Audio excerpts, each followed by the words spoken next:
Esoky loranganareo milomba anaovana tonkaly dia mba manome kely fa nitarahiko be tsika asio ary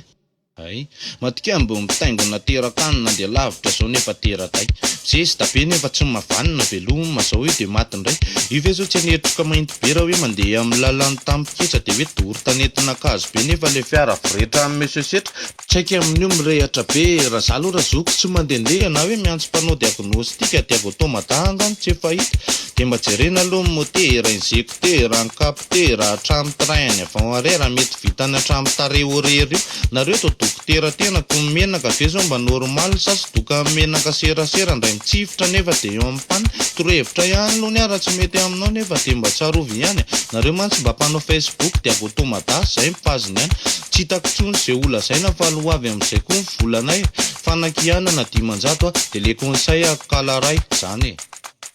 Ai pola pe tsokotogosy mataratara sady mibika amin'ny tsara fiara ntsaiky mivitana sy ny anjara amin'ny manaraka ataoko tsara fa zay hoa io diagoto io ry zoko tonga dia norme io tonga dia atsoa io